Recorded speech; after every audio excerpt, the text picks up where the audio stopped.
Hi guys, I just did my spring equinox ritual, so you're looking at the aftermath.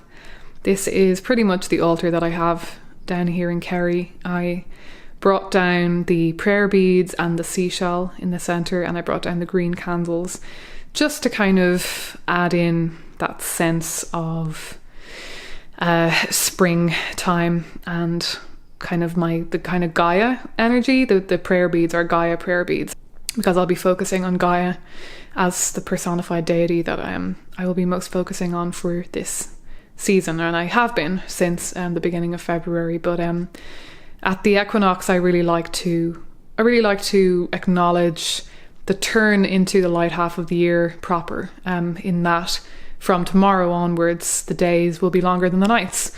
And so tonight is that kind of turning point. The actual equinox is at about 5 a.m. In our time. So this is the night before, which is when I like to celebrate. So I wasn't that happy about having to celebrate down here, as I mentioned in my last video, because I have been really enjoying having a permanent altar and a really quite a private space in my house in Dublin where I can do ritual. And it's been an unusual thing for me to have that kind of level of privacy, because I'm used to being in apartments where I feel a little bit overheard potentially, but of course down here in Kerry it's even more so, a sense of utter privacy. And I had forgotten how wonderful that is. I realised as I was coming out here to do my ritual that I've never done ritual in this space in the dark before. So this is in a shed, basically in our garden. But it ended up actually being really interesting, and actually maybe a really good thing that I've been down here for this, because the first thing that I managed to experience was, well, first of all, today, the 19th of March, is my parents' wedding anniversary. So we started off the evening with some champagne and just a lovely family dinner together. My mother wanted to kind of cook for me specially. I mean, it should have been the other way around, seeing as it's her wedding anniversary, but because I'm working so hard on my PhD and everything, she wanted to cook for me. And she had cooked something for them as well, a meat dish, but then she cooked me a vegetarian dish specially, which was really, really lovely. And we had a really, really fun family dinner together and a bit of champagne, and it was just a really lovely evening. And then I came out on that slight kind of champagne buzz to do my ritual, and I got to see the stars as I came out, because the skies have cleared. We had a fairly sunny day today, on and off, and the skies have really cleared now, and I was able to see the stars. And I just always forget how wonderful the stars are out here compared to in any city. They are it's a different experience seeing the stars. If any of you have seen stars in a really rural environment, you'll know what I mean. So I got to see the stars on my way out here, and then when I sat down to the altar and turned off all the lights before I started lighting candles, I was in pitch black. Like, so much so that even as I sat there for several minutes, I could not see anything. I was just in complete and utter pitch darkness, and that is actually a really unusual experience for me, and I'd forgotten just how unusual that is. When you live in a city, you just don't ever really experience that true darkness of being, especially on a moonless night, and being inside in a room in the middle of nowhere with no electricity, and just absolute pitch blackness. And that was a really interesting way to start ritual. It made me actually want to get blackout blinds for my office/ritual space, because it was that much of an evocative experience. It just gets you into this sense of being in a separate time and space, a time and space outside of the norm, outside of the mundane. And I really, really appreciated that. I really enjoyed that. And then I went ahead with my usual ritual. For some reason, my spring equinox ritual is it's more specific than almost any other ritual. I've been gradually developing various concepts and associating various deities and various kind of myths and so on with the different Sabbats. Mostly that just involves me writing some poetry and some sort of, ritual poetic prose for the sake of the ritual. And I have gotten to the point now where I do have original writing for each Sabbath. So I have something that I have written myself for every single one. But the spring equinox was one of the first, and it's one of the only ones that I actually also include a poem by Mary Oliver. So I do include poetry written by other people, but not to the same extent that I do in the spring equinox ritual. It's just a little bit more involved and a little bit more specific than my other ones. And every year when it comes around to this one and I do this ritual again, because I do the same ritual every year, it makes me really want to put in the same thought and effort into every other Sabbath.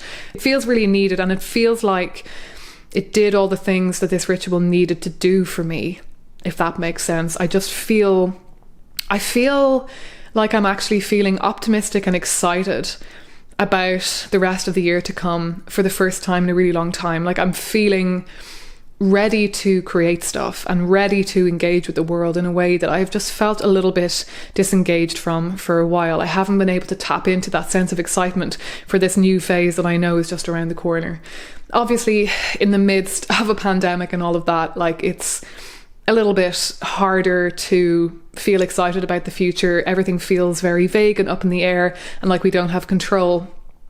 But I'm ready and excited to take control over what I can take control over the next kind of 3 to 6 months.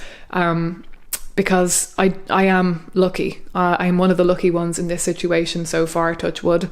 And I have the freedom to take this time to go within and to be creative and to do things and undertake projects, and I really want to do that. So that's it for now. I'm going to come back here in the morning and celebrate the actual equinox having happened, having passed that point, celebrate being, in a day that is going to be longer than the night that follows. That's going to be really exciting. And that's about it for now. Hi everyone, again, I hope that you're all doing okay, that you're all well and safe, both you and your families and your friends. Things have been changing pretty rapidly in the UK and Ireland in the past 24 hours. So things are a bit strange for us right now. We are trying to figure out some new measures in terms of just further isolation and trying to avoid having to go to shops and so on so much in the coming weeks. And it looks like I'm going to get stuck in Kerry. I was kind of contemplating going back to Dublin, but it's just looking increasingly likely that even if I were to manage to get to Dublin, that I would get stuck alone for the foreseeable future, and that is definitely not ideal. So it looks like I am here in Kerry for a while. I don't know how long, but I'm not going to talk about that. Again, I'm not going to get into that too much. I'm going to try to just stay on topic and talk a bit about the equinox. So we had the equinox a few days ago, and I'm not really in the headspace to be able to talk about it a lot right now because everything has gone a bit strange in the past few days. But I do want to kind of just briefly touch on what the equinox means to me and how I felt the day and the 2 days really went overall and all of that. I did take some footage on the day that I did ritual. So I did ritual on the eve of the equinox, and I ended up going on a walk with my dad on the eve of the equinox as well, just because it looked like the weather was going to be better that day than it would be on the actual equinox day. The actual equinox itself, I really just took very quiet. I spent a little bit of time at the altar in the morning. And then I took the day off. I didn't really do a lot of walking or a lot of exercise. I just sat outside. It was a really gorgeous sunny day. I sat outside and read for quite a while and really just took it easy, which was really badly needed at that point for me, just between one thing and another. So I did have a really nice equinox actually, and I was feeling really good and optimistic at that time. I've definitely been suffering a lot more from anxiety in the last few days. I've got a lot of different situations and circumstances going on in my life that are obviously being hugely complicated. So yeah, my anxiety has been up and down. But the equinox itself, I actually was feeling really optimistic and really positive and just managed to have a really nice time. So the equinox for me, the spring equinox, is always very much about welcoming back the light. I mean, this is really a theme that for me kind of starts at midwinter and ends at the equinox. And kind of like we have 3 harvests in kind of autumn. the 3 kind of celebrations that we have in autumn, I feel like then we have kind of 3 celebrations of light from the midwinter to equinox, or at least for me, where we move from kind of midwinter for me being, as I said, much more about being in the dark and experiencing the dark with the kind of the hope of the coming light, to the equinox where it really is about that celebration of now we're really stepping into the light. You know, from the day of the equinox onward, we've got longer days and shorter nights, and the balance just kind of tips at that point. So it is actually for me a really important time, and it's actually usually the time of the year that I'm feeling the best. I'm usually feeling really optimistic, really energetic, and really excited to get started on new projects and new interests and learning new things and doing new things and things like that. Unfortunately this year I'm not there yet, and I don't know, I think that this spring and summer is going to be completely different and unprecedented, and not what this time of year usually is for me. In terms of, like, I'm normally finding that I'm waking up earlier at this time. I often go into a bit of a slump in the later part of the winter where I'm getting up quite late, going to bed later and getting up later. And usually at this time of year, I start to wake up more with the light. As dawn gets earlier and earlier, I do start to kind of wake up with the light, and by the time the clock changes, I'm usually getting up then at around kind of dawn this time of year, but that has not been happening. Just between one thing and another, I find that my mental health and the time that I wake up in the morning are really interlinked. So unfortunately that's not been the case, but I'm hoping to kind of try and implement some more of that into my life in the coming weeks, because I want to try and capture, I think we could all do with capturing that sense of optimism and hope that I find to be so readily available at this time of year. And this is one of the Sabbats that I actually most connect as well with my kind of personal development and how I'm doing personally, possibly as a result of the fact that I do feel that this time of year is a big turning point for me in the year in terms of how I feel and how productive I am and how excited I am about life and just taking on new projects and so on. I think for that reason it's made it into my ritual that I feel like I'm really acknowledging that feeling of coming out of a dark phase, coming out of potentially a depression, or just a kind of a quieter time, a quieter period of reflection, a time when I might not have been feeling as much in control or as much able to do what I want to do, and kind of taking on a lot of agency and stepping into my personal power. That for me is really what the equinox is all about. And I don't usually associate those kinds of self-work kind of themes so much with the Sabbats. I tend to like to let them be more fluid and to focus more on nature and what's happening around me in terms of the light changing and so on. But this time of year, yeah, I think it's because there are big changes happening usually for me, just with my brain chemistry, and just that the changing light, the growing light, really makes me feel invigorated, and it helps me be. I often find that in the winter time, I find it difficult to do much in the evenings, like to do anything productive or to kind of be working on projects and things like that. Whereas once it's bright in the evenings, I just have this sense of, I feel like my day is longer. I just feel like I've got more time in the day, and like I feel kind of invincible. Like I can get as much done in the day as I could possibly want to, in a way that I just don't feel in those darker months.